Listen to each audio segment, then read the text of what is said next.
passe comme tous les jours, presque. Ouais, On commence à avoir l'habitude. Hein. Une douleur insoutenable à la main, tous les jours ou presque, depuis 7 ans. Suite à un accident, cette patiente souffre de problèmes d'ordre musculo-squelettique. Pire, réopérée il y a peu, des douleurs provoquées par le nerf ulnaire sont venues aggraver son cas. Le mot grec pour expliquer ça, c'est une névralgie. Ce qui est juste en français veut dire affection douloureuse d'un nerf. Et malheureusement, il y a deux sortes de névralgie. Il y a une névralgie spontanée, qui est là, mais qui en plus, chez elle, est surajoutée à des douleurs au toucher. Les lancées, quand elles sont là, elles sont comment? Faibles ou modérées? Une hypersensibilité au toucher que Claude Spicher mesure à l'aide de ce microfilament. Une pression de 0,2 g suffit à provoquer la douleur. Un cas typique d'allodynie mécanique. L'allodynie mécanique, c'est l'application d'un stimulus qui normalement ne provoque pas de douleur, provoque une douleur. Alors, celui qui ne devrait pas provoquer de douleur, c'est celui qui est à 15 grammes. C'est en gros.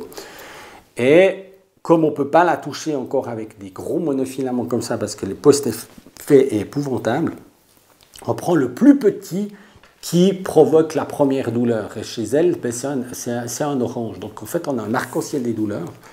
Et elle, malheureusement, elle a une sévérité qui est grave. Pour traiter ces douleurs, Claude Spicher a mis au point une méthode, la rééducation sensitive. Celle-ci permet de cartographier la zone à problème pour mieux la soigner. Qui est encore confortable. Chaque fois qu'elle touche la main, elle attise les mécanismes du cerveau qui ne devraient pas être attisés. Donc le gros du travail, c'est d'éviter de toucher cette main. Éviter de toucher les zones trop douloureuses et sensibiliser les zones engourdies. La méthode de Claude Spicher suscite l'intérêt au-delà de nos frontières. Ces thérapeutes ont franchi l'Atlantique pour mettre à jour leurs connaissances.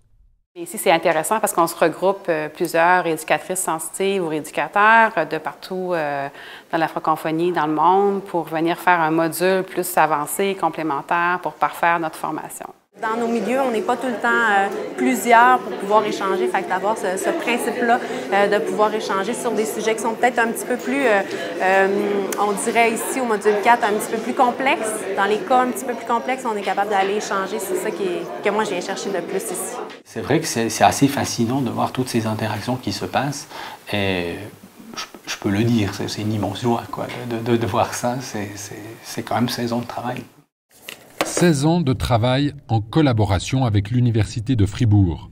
Celle-ci a fourni à Claude Spicher les connaissances neurophysiologiques et anatomiques indispensables, et bien plus encore. Elle a aussi apporté des outils méthodologiques, statistiques, dans le sens elle l'a aidé dans, finalement,